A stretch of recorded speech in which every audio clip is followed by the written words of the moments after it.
राजधानी लखनऊ में मुख्यमंत्री योगी आदित्यनाथ की अध्यक्षता में सोमवार को कैबिनेट बैठक आयोजित की गई। कैबिनेट में विभिन्न विभागों के 29 प्रस्ताव रखे गए। इनमें से 28 को मंजूरी दी गई है, जबकि एक प्रस्ताव मदरसे से संबंधित स्थगित कर दिया गया है। शाहजहांपुर जिले के जलालाबाद का नाम बदलकर परशुरामपुरी किया गया है। इस प्रस्ताव को मंजूरी मिली है। कैबिनेट मंत्री सुरेश खन्ना ने बताया कि शाहजहांपुर के जलालाबाद का नाम परशुरामपुरी किया गया है।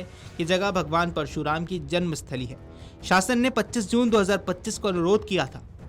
भारत सरकार से एनओसी आने के बाद अब इस पर कैबिनेट की भी सहमति मिल गई है। कैबिनेट में उम्र में स्टार्टअप का प्रोत्साहन देने के लिए नई नीति के साथ ही उत्तर प्रदेश में स्टार्टअप इंक्यूबेशन स्टार्टअप इकोसिस्टम को प्रोत्साहित करने के लिए सोसाइटी पंजीकरण अधिनियम के तहत उत्तर प्रदेश स्टार्टअप मिशन की स्थापना से संबंधित प्रस्ताव को मंजूरी दी गई है। डेटा सेंटर नीति जो समाप्त हो गई थी, आज फिर से लागू कर दी गई है। मिशन डायरेक्टोरेट बॉडी के हेड चीफ सेक्रेटरी होंगे। एम्पावरमेंट कमेटी बनाई जाएगी।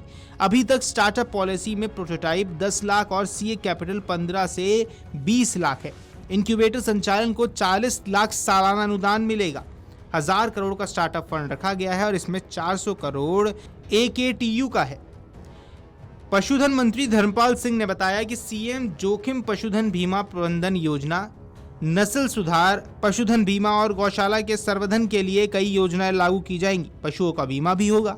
इसका राज्यांश 85% है। प्रत्येक पशुधन की कीमत तय की जाएगी।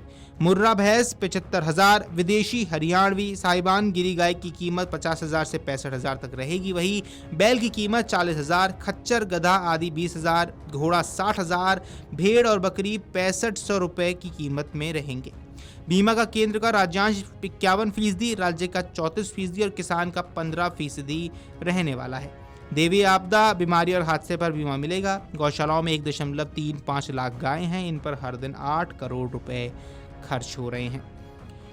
श्रम मंत्री अनिल राजभर ने कहा कि बनारस में ESIC श्रम विभाग के मेडिकल कॉलेज के लिए निशुल्क जमीन आवंटन का प्रस्ताव पारित किया गया है। मुरादाबाद, गोरखपुर में 5-5 एकड़ में 100 बेड हॉस्पिटल के लिए जमीन आवंटित की गई है। बनारस में 13 एकड़ जमीन पर मेडिकल कॉलेज बनेगा। वहीं 50% जमीन श्रमिकों के बच्चों के लिए आरक्षित किया गया है। कुल मिलाकर 50 सीट में से 25 सीट श्रमिक के बच्चों के लिए रहेगी। अब मंत्री गिरीश यादव ने बताया कि ओलंपिक, महिला ओलंपिक, एशियन आदि के पदक विजेताओं की सीधी भर्ती का प्रस्ताव पास किया गया है। लोक सेवा आयोग की प्रक्रिया से बाहर करके इन्हें नौकरी दी जाएगी।